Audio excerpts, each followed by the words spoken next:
नमस्कार, मैं हूं आपके साथ आयुषी गुप्ता। इस साल का दूसरा सूर्य ग्रहण 21 सितंबर को लग रहा है, यानी रविवार को। इस पूरे वीडियो में हम आपको बताएंगे कि आखिर किन बातों का आप विशेष ध्यान रखें, कितने घंटे का ये सूर्य ग्रहण होगा। हमारे साथ मौजूद है डॉक्टर नितिशा। बहुत बहुत आपका स्वागत है डॉक्टर नितिशा। क्योंकि सूर्य ग्रहण ये जो दूसरा है, ये बताया जा रहा है कि कुछ राशियों पर इसका खास प्रभाव रहने वाला है। किन किन बातों का ध्यान रखना चाहिए? देखिए, पहली बात तो जो लोग ये मान रहे हैं कि भारत पर इसका सूतक पातक नहीं है तो सूर्य ग्रहण का असर भी नहीं है, ये बिल्कुल गलत है। आयुषी जी, ब्रह्मांड में कोई भी अगर घटना रचित हो रही है तो उसका असर मानव जीवन पर, जनजीवन पर, जीव जंतुओं पर पड़ेगा ही पड़ेगा, ब्रह्म सृष्टि पर पड़ेगा ही पड़ेगा। क्योंकि हमारा एक एक पल अगर नवग्रहों से चल रहा है तो सूर्य को अगर ग्रहण लग रहा है, सूर्य पिता है, शासन है, सत्ता है, हमारे बॉस है, तो क्या उनको ग्रहण नहीं लगेगा? बिल्कुल लगेगा। तो जो लोग ये मान रहे हैं कि सूर्य ग्रहण का असर हम पर नहीं पड़ेगा, ये बिल्कुल गलत है। सूर्य ग्रहण का असर पूरे मानव जीवन पर पड़ेगा ही पड़ेगा, चाहे वो यहाँ लगे या ना लगे। लेकिन मैं आपको डरा नहीं रही हूँ। अगर आपकी कुंडली में सूर्य ग्रह कमज़ोर है तो असर ज़्यादा देखने को मिलेगा, और अगर सूर्य ग्रह कमज़ोर नहीं है तो असर देखने को कम मिलेगा। दूसरा, ये उत्तराषाढ़ा नक्षत्र में कन्या राशि में लगने जा रहा है और 21 सितंबर की मध्य रात्रि 11 बज के शुरू हो रहा है और 23:23 पे समाप्त हो रहा है। 1:11 पर ये पीक पे रहेगा, बिल्कुल अपनी उच्च सीमा पर रहेगा। रात का समय रात्रि काल होने के कारण देखिए उसकी ऊष्मा हम तक नहीं पहुंचेगी, इसलिए हम लोग सेफ है भारतवासी। लेकिन ऑस्ट्रेलिया, न्यूजीलैंड, नाइजीरिया, फिजी, यहाँ पर ये देखने को मिलेगा ही मिलेगा। इसलिए वहाँ के जो लोग हैं उन लोगों को थोड़ा सा ध्यान रखना है, या जो भारत से वहाँ गए हैं उनको भी थोड़ा सा ध्यान रखना है। लेकिन यहाँ पर ये कन्या राशि और उत्तराषाढ़ा नक्षत्र के लोगों को थोड़ा सा परेशान कर सकता है, तो कन्या राशि वाले विशेषकर ध्यान रखें। उत्तराषाढ़ा नक्षत्र में जिन्होंने जन्म लिया है वो भी ध्यान रखें, और हस्त नक्षत्र वाले, क्योंकि फॉलोड बाय हस्त नक्षत्र को ही आगे बढ़ रहे हैं, इसलिए हस्त नक्षत्र वाले भी अपना थोड़ा सा ध्यान रखें। और इसमें सिंह राशि को भी मैं जोड़ना चाहूँगी, क्योंकि सिंह राशि के स्वामी है सूर्य देवता, तो सिंह राशि के जातक भी अपना ध्यान रखें। इस समय धन से संबंधित इनको कष्ट आ सकता है। कन्या राशि का स्वास्थ्य गड़बड़ रह सकता है, रिश्ते कमजोर हो सकते हैं। और तुला राशि की अगर मैं बात करूं तो तुला राशि वाले भी इस समय व्यय करते हुए नजर आएंगे, और यात्राओं से भी आपको बचना है इस समय। और वृषभ राशि वालों को भी मैं कहूँगी इस समय कोई बड़ा डिसीजन मत लीजिए, नहीं तो आपको आकस्मिक कोई घाटा हो सकता है। मकर राशि वाले यात्रा ना करें और भाग्य पर कोई भी चीज़ ना छोड़ें, यानी मेहनत पूरी करें। ये 5 राशि वाले अगर ध्यान रख लेते हैं तो बहुत अच्छा रहेगा यूशी जी, अदरवाइज दिक्कत आ सकती है। लेकिन 12 की 12 राशियों को एक मेरा विशेष उपाय देने वाली हूँ। इस समय जॉब नहीं छोड़नी है, चाहे कुछ भी हो जाए। अपने बॉस के साथ विवाद में नहीं पड़ना है, आपको शांति रहना है, और पिता के साथ भी विवाद में नहीं पड़ना है। अगर आपने इस समय जॉब छोड़ दी तो आपको काफ़ी कष्ट रह सकता है, तो बिल्कुल जॉब नहीं छोड़नी। ये मेरा आपको एक वो रहेगा एडवाइस जो सबको मानना चाहिए इस समय जी।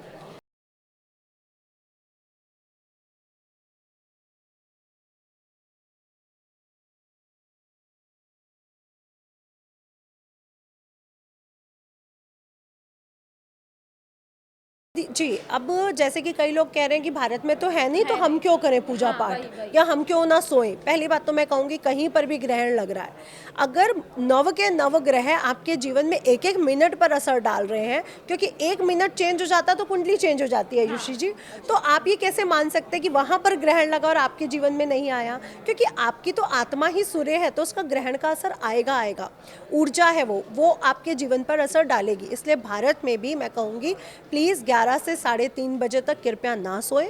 हाँ, जिनको सुबह जॉब पे जाना है, क्योंकि दूसरे दिन मंडे है, नवरात्रि की शुरुआत है, लेकिन जो लोग जाग सकते हैं वो जागे। और जैसे जो वृद्ध लोग हैं, बच्चे हैं, गर्भवती महिलाएं हैं, वो अगर सो जाते हैं तो कोई दिक्कत नहीं है। लेकिन अगर गर्भवती महिलाएं भी कोई जाप कर लें, कुछ सुन लें, तो उनके लिए बहुत अच्छा रहेगा। और गर्भवती महिलाओं के लिए ज़रूर कहना चाहूँगी, वैसे हमारे ग्रहण के समय कुछ खाने पीने की मनाही रहती है, लेकिन बुजुर्गों के लिए, बीमार लोगों के लिए, बच्चों के लिए और गर्भवती महिलाओं के लिए कोई भी मनाही नहीं है। मतलब गर्भवती महिला बेसिकली क्या करे, जरा बताइएगा सूर्य ग्रहण के समय? तो आप खा पी सकती हैं अच्छे से, कोई दिक्कत नहीं है, लेकिन हैवी डाइट मत लीजिएगा, क्योंकि हमारी इम्यूनिटी भी कमज़ोर हो जाती है। तो हल्की डाइट लीजिए, खिचड़ी या फल का सेवन कर लीजिए। बस आपको जो ध्यान रखना है अपने गर्भ पर, चंदन का लेप ज़रूर लगाएं। अच्छा। तो अगर आप चंदन का लेप लगाते हैं, क्योंकि उस समय उसकी ऊर्जा नहीं आ रही, रोशनी हम तक नहीं पहुंच रही है, इसलिए डरने की बात नहीं है, लेकिन गर्भ पर कोई भी इसका बुरा प्रभाव ना डले, इसके लिए आप चंदन का लेप लगाएं। कोई भी चीज़ सिले नहीं, काटे नहीं, बंद नहीं करें, खोले नहीं, क्योंकि शार्प एलिमेंट जो ऑब्जेक्ट्स हैं वो हमें यूज़ करने के लिए मना किया जाता है। बॉडी को बांध के ना बैठे, यानी पैर पे पैर चढ़ाकर, हाथ जोड़कर ऐसे करके नहीं बैठना है। आपको बॉडी बिल्कुल फ्री छोड़ देनी है और टाइट कपड़े नहीं पहनने, बहुत ढीले कपड़े जिसमें नाड़ा टाइट ना हो या कोई भी चीज़ टाइट ना हो, ताकि बच्चा उलझन में ना आए। क्योंकि ऊर्जा जो जो उस सोल की ऊर्जा है, क्योंकि आपने देखा जो आजकल प्लास्टिक एलिमेंट से बच्चों को ट्रांसप्लांट किया जाता है, उसमें भी सोल अगर नहीं आती तो बच्चा डेवलप नहीं होता है।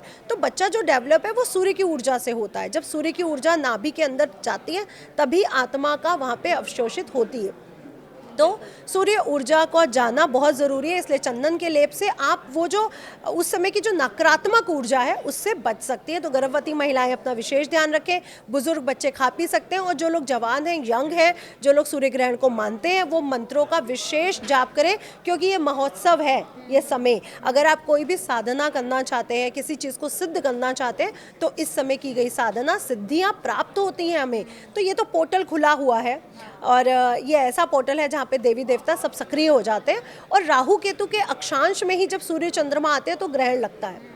तो यहाँ पर ये जो समय है ये बहुत अच्छा है, डरने की ज़रूरत नहीं है, बस थोड़ा सा ध्यान रखा जाए, पिता से बॉस से विवाद ना करें तो बहुत अच्छा चलने वाला है। बिल्कुल लड़ाई झगड़ा आप ना करें, थोड़ा शांत मन रखें और उस दिन पूजा पाठ करें, तो यानी कि आपका दिन अच्छा जाएगा। मैं एक चीज़ और जोड़ना चाहूँगी, ट्रैवलिंग के लिए भी है कि क्या इस दिन ट्रैवल करें या ना नहीं, करें? मैं ट्रैवलिंग के लिए मना करूंगी। ट्रैवल नहीं करना चाहिए लोगों को।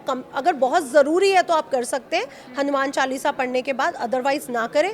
आज के दिन राम रक्षा स्तोत्र ज़रूर करें, गजेंद्र मोक्ष का पाठ करें, ओम सूर्याय नमः, गुरु मंत्र और कुल देवी का मंत्र। देखिए, सूर्य सत्ता है, इसलिए शासन से संबंधित, सरकार से संबंधित कोई ना कोई परेशानी हमें देखने को मिल सकती है। कोई बड़ा नेता बीमार हो जाए या पद छोड़ दे या कुछ बड़ी वो हो। अब देखिए, चाइना और इंडिया या पाकिस्तान इंडिया में भी कोई आतंकवादी हमला होने की संभावनाएं इस समय बन रही हैं, और पड़ोसी देश भी थोड़े से विचलित इस समय रह सकते हैं। जो भारत का पूर्वी क्षेत्र है वहाँ पे बहुत बड़ी दुर्घटना या बहुत बड़ा तूफान आने की संभावना भी बन रही है। कोई बहुत बड़ा सुनामी आ जाए, कोई जंगलों में कोई आग लग जाए, क्योंकि फायर एलिमेंट भी एक्टिवेट हो चुका है। तो इस समय कहीं कुल मिलाकर के मतलब कह सकते हैं कि जरूरी है ना तो आप ट्रैवल ना करें, यही। हाँ, कुछ आप ऐड करना चाहती थी? बस यही कि सरकार संबंधित कुछ घटना होने के चांसेस हैं, विचलित मत होइएगा, ध्यान रखिए अपना। और अगर कोई बड़ी दुर्घटना हो सकती है, क्योंकि अभी ये बना हुआ ग्रहण के 90 दिन के अंदर ऐसी कुछ ना कुछ प्रोसेस होती है, क्योंकि चंद्र ग्रहण भी निकला है जो यहाँ मान्य था। तो इस समय बहुत बड़ी दुर्घटना या आगजनी या फिर तूफान आने की संभावनाएं हैं। अगर आप भारत के पूर्वी क्षेत्रों में रह रहे हैं, सदर्न एरिया वाले जो हेमिस्फीयर में पार्ट में रह रहे हैं, तो थोड़ा सा अगर ध्यान रखें तो बहुत अच्छा रहेगा। कुल मिलाकर के आपको ध्यान देने की ज़रूरत है, अवॉइड करिए। अगर आप ट्रैवलिंग ना करें तो ज़्यादा अच्छा रहेगा, पूजा पाठ करिए उस दिन। तो जाहिर सी बात है, क्योंकि थोड़ा सा कंफ्यूजन लोग कह रहे हैं कि भारत में तो सूतक काल नहीं लग रहा है, तो हाँ कोई जी, असर सूतक नहीं पातक नहीं है, हाँ, लेकिन असर तो देखिए आयुषी जी थोड़ा होगा बहुत ही होगा, रहेगा ही। तो रहेगा आप ही इस रहेगा। बात का थोड़ा खास ख्याल रखिए। शुक्रिया डॉक्टर नितिशा हमारे साथ जुड़ने के लिए। नमस्कार।